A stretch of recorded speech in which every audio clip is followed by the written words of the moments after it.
Welcome to SC smart. আজকে শুরু করছি যে ফ্যাক্টস অ্যাবাউট ইন্ডিয়ার এ টু জেড। এর আগে ফ্যাক্টস অ্যাবাউট ইন্ডিয়া সম্বন্ধে ছোট্ট একটা ভিডিও আমি বানিয়েছি। এরপরে যে পার্টটা শুরু করছে ফ্যাক্টস অ্যাবাউট ইন্ডিয়াতে এ টু জেড। তাহলে এ টু জেড মানে কতগুলো পয়েন্ট ধরে ধরে আমি এ টু জেড পয়েন্টগুলো করে যাব। যেমন এয়ারপোর্ট, বিমানবন্দর, তারপর আছে ব্যাংক, কলেজ, এইভাবে পরপর এর থেকে জেড পর্যন্ত অনেকগুলো টপিক ধরে ধরে, মানে তার অ্যালফাবেটিক্যালি বিভিন্ন টপিকগুলো আসবে, সেই টপিক ধরে ধরে আমি তাগুলোকে একটু এলাবোরেটলি ডিসকাস করবো। দেখো, প্রথমে আজকে যে টপিক আজকে শুরু করবে এ দিয়ে, সেটা হচ্ছে এয়ারপোর্ট অর্থাৎ বিমানবন্দর। বিমানবন্দর আন্ডারে যেগুলো আছে, যতটা ইম্পর্টেন্ট ডেটাগুলো হওয়া দরকার বা যেগুলো পরীক্ষা আছে সেগুলোকে একটু বোঝানোর চেষ্টা করছি। দেখো, এয়ারপোর্টের আন্ডারে পয়েন্ট করছে হাইয়েস্ট অর্থাৎ উচ্চতম, তার মানে ভারতের উচ্চতম বিমানবন্দর। আজকে যেটুকু করছি সবটাই ফ্যাক্টস অ্যাবাউট ইন্ডিয়া বা ভারত সম্বন্ধীয় তথ্য। তাহলে এখানে ভারতের তথ্য থাকবে, এখানে কিন্তু ইন্টারন্যাশনাল বা ওয়ার্ল্ডের কোনো তথ্য থাকবে না। তাহলে হাইয়েস্ট যে আমরা পয়েন্ট করছি সেটা লে বিমানবন্দর। এটা হচ্ছে ভারতের উচ্চতম বিমানবন্দর। কোথায় অবস্থান করছে? লেতে। লেটা কোথায় আছে? লাদাখে। তাহলে যদি প্রশ্ন থাকে যে কোনো জায়গা থেকে এই উচ্চতম বিমানবন্দরের নাম কি ভারতের, তাহলে বলবো লে বিমানবন্দর। ভারতের উচ্চতম বিমানবন্দর কোথায় অবস্থা আছে? লেতে, লাদাখে। ঠিক আছে। লে বিমানবন্দর আরেকটা নাম আছে কুশক বাকুলা রিম্পোচি এয়ারপোর্ট। হাইয়েস্টের পরে যে পয়েন্ট পড়েছে দেখো, একটা বিজিএস, ব্যস্ততম। তাহলে ব্যস্ততম এয়ারপোর্টকে দুটো পার্টে ভাগ করেছে। দেখো, একটা ইন্টারন্যাশনাল, একটা ডোমেস্টিক। তো ইন্টারন্যাশনাল যে এয়ারপোর্টটা, সেটা আছে যেখান থেকে ভারতের বাইরে বিভিন্ন জায়গায় যাতায়াত করার জন্য যে এয়ারপোর্ট, সেটা ইন্টারন্যাশনাল। সেই ইন্টারন্যাশনাল এখন বিজিএস সব থেকে ভারতের ইন্টারন্যাশনাল এয়ারপোর্ট হচ্ছে ইন্দিরা গান্ধী ইন্টারন্যাশনাল এয়ারপোর্ট। এটা হচ্ছে ভারতের ব্যস্ততম এয়ারপোর্ট। এটা কোথায় অবস্থান করছে? ইন্টারন্যাশনাল এয়ারপোর্ট দিল্লিতে। ঠিক আছে। তার পয়েন্ট করছি ডোমেস্টিক অর্থাৎ দেশীয়, অর্থাৎ দেশের মধ্যে বিভিন্ন রাজ্যের মধ্যে যাতায়াত করছে যেরকম ধরনের এয়ারপোর্ট সব থেকে ব্যস্ততম, তার নাম হচ্ছে সান্তাক্রুজ। সান্তাক্রুজ এয়ারপোর্ট কোথায় অবস্থান করছে? সান্তাক্রুজের অবস্থান হচ্ছে মুম্বাই, মহারাষ্ট্র। তাহলে যদি বলে ভারতের ব্যস্ততম দেশীয় এয়ারপোর্ট কোথায় অবস্থিত, বিমানবন্দর কোন রাজ্যে অবস্থিত আছে, তাহলে আমরা ইজিলি বলতে পারবো এটা মহারাষ্ট্র, বা কোন শহরে আছে সেটা বলতে পারবো না, মুম্বাই। এবার নেক্সট আমরা পয়েন্ট করছি ফার্স্ট গ্রিনফিল্ড এয়ারপোর্ট। তা গ্রিনফিল্ড এয়ারপোর্ট কি, তার তথ্য কিছু একটা খুঁজলে পাওয়া যাবে। যে গ্রিনফিল্ড এয়ারপোর্ট যে না প্রথম ভারতবর্ষের প্রথম যে হচ্ছে সেটা হচ্ছে রাজীব গান্ধী ইন্টারন্যাশনাল এয়ারপোর্ট বা রাজীব গান্ধী ইন্টারন্যাশনাল বিমানবন্দর। এটা কোথায় অবস্থান করছে? হায়দ্রাবাদ, তেলেঙ্গানা। ঠিক পশ্চিমবঙ্গে যদি বলে প্রথম গ্রিনফিল্ড এয়ারপোর্ট করছে, সেটা হচ্ছে কাজী নজরুল এয়ারপোর্ট। সেটা হচ্ছে তোমার দুর্গাপুরে অবস্থান করছে, দুর্গাপুরে আছে।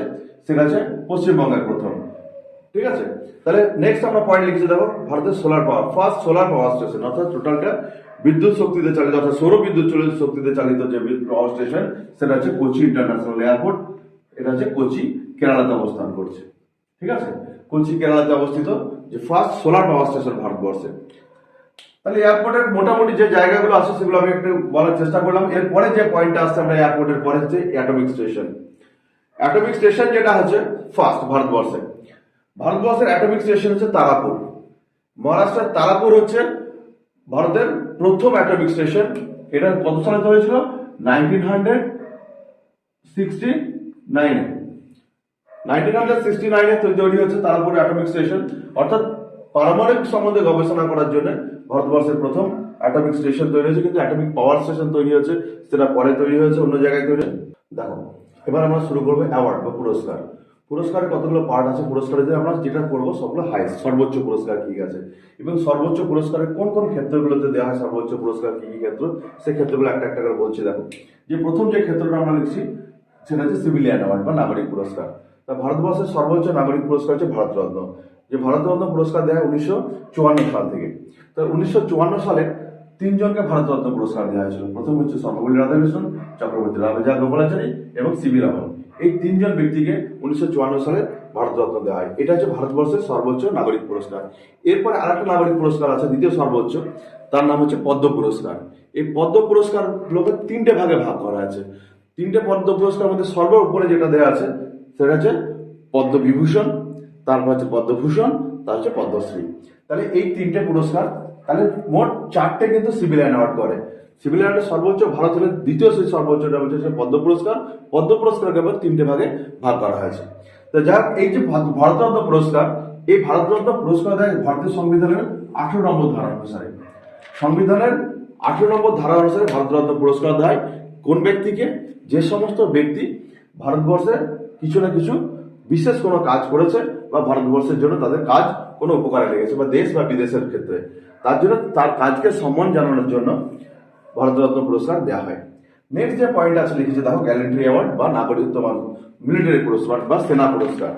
তাহলে এটা দেওয়া হয় কাদের? শুধু সেনা বাহিনীতে যারা থাকে তাদের জন্য দেওয়া হয়। কিন্তু এর আবার দুটো পার্ট আছে। একটা পার্ট হচ্ছে একটা ওয়ার টাইম, যখন দেশ কোনো যুদ্ধের মধ্যে দিয়ে চলে সেই সময় ওয়ার টাইম। দ্বিতীয় নম্বর হচ্ছে পিস টাইম, শান্তির সময়।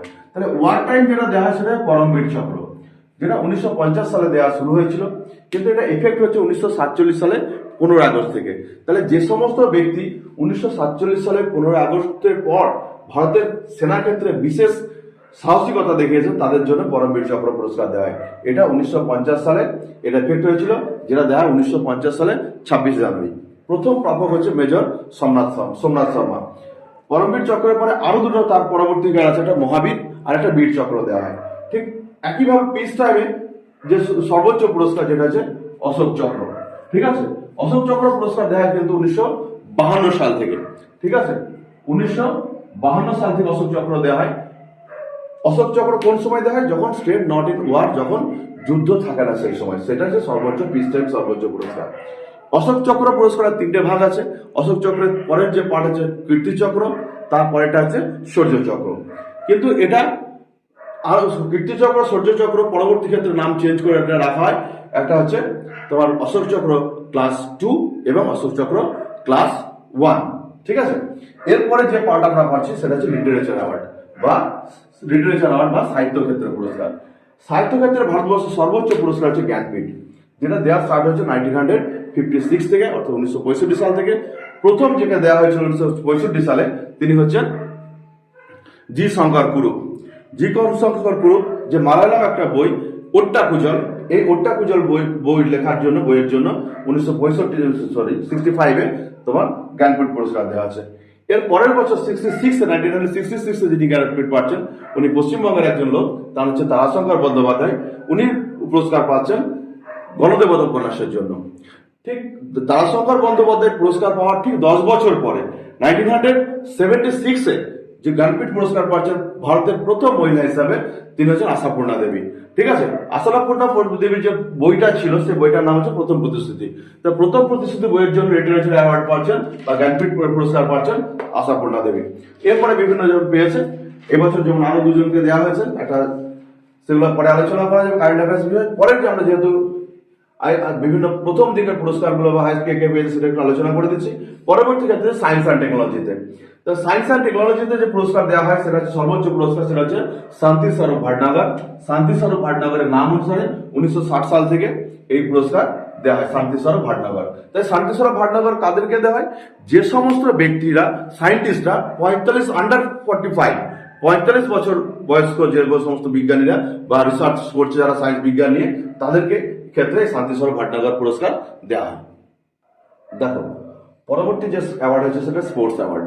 তো স্পোর্টস এর খেলাধুলার ক্ষেত্রে সর্বোচ্চ যে পুরস্কার ভারত সরকার যেটা দেয় সেটা হচ্ছে মেজর ধ্যানচাঁদ খেলরত্ন। কিন্তু এটা যখন চালু হয় 1991-92 সালে, তখন এর নাম ছিল রাজীব গান্ধী খেলরত্ন পুরস্কার। কিন্তু এর নামটা 2021 সালে এটা পরিবর্তন করে মেজর ধ্যানচাঁদের নামে খেলরত্ন পুরস্কার দেওয়া শুরু হয়। এটা হচ্ছে ভারতের স্পোর্টস এর ক্ষেত্রে সব থেকে বৃহত্তম অ্যাওয়ার্ড। তাহলে এই পুরস্কার যখন দেওয়া শুরু ছিল 91 সালে 92 সালে, প্রথম প্রাপক ছিলেন 1992 সালে দাবা খেলায় বিশ্বনাথন আনন্দ। এরপরে যেটা প্রথম মহিলা হিসেবে পাচ্ছেন তিনি হচ্ছেন কর্ণা মালেশ্বরী। এটা 2000 সালে অলিম্পিক জেতার পরে ওনাকে ভারত রাজীব গান্ধী খেলরত্ন পুরস্কার বা মেজর ধ্যানচাঁদ খেলরত্ন অ্যাওয়ার্ড দেওয়া হয়। এটা হচ্ছে ভারতের সর্বোচ্চ। ভারতের দ্বিতীয় খেলরত্ন অ্যাওয়ার্ডের নাম যদি আসে তাহলে আমরা সেটা বলবো 1961 সালে চালু হয়েছিল, সেটা হচ্ছে অর্জুন পুরস্কার। ঠিক আছে, এবার দ্বিতীয় যে তারপরের যে পার্টটা আছে সেটা হচ্ছে সিনেমা ক্ষেত্রে সর্বোচ্চ পুরস্কার। ভারতের সিনেমা ক্ষেত্রে যে ভারত সরকার যেটা পরিষ্কার দেয় ইনফরমেশন ব্রডকাস্টিং ডিপার্টমেন্ট, সেটা দাদা সাহেব ফালকে অ্যাওয়ার্ড। দাদা সাহেব ফালকের নাম অনুসারে ভারতের সিনেমার জনক যে দাদা সাহেব ফালকে, তার নাম অনুসারে 1969 থেকে ভারতবর্ষের ক্ষেত্রে তোমার সিনেমা ক্ষেত্রে লাইফ টাইম অ্যাচিভমেন্ট অ্যাওয়ার্ড হিসাবে দাদা সাহেব ফালকে 1969 থেকে দেওয়া হচ্ছে। তো প্রথম যিনি প্রাপক ছিলেন 1969-এ তিনি ছিলেন দেবিকা রানী রায়রিচ। ঠিক আছে, সর্বশেষ যাকে দেওয়া হয়েছে সেটা ওয়াহিদা রহমান 2022 সালে। দেখো, তাহলে দেখো এখন এ দিয়ে মোটামুটি যতগুলো ইম্পর্টেন্ট ডেটা থাকা দরকার সেগুলো শেষ করলাম।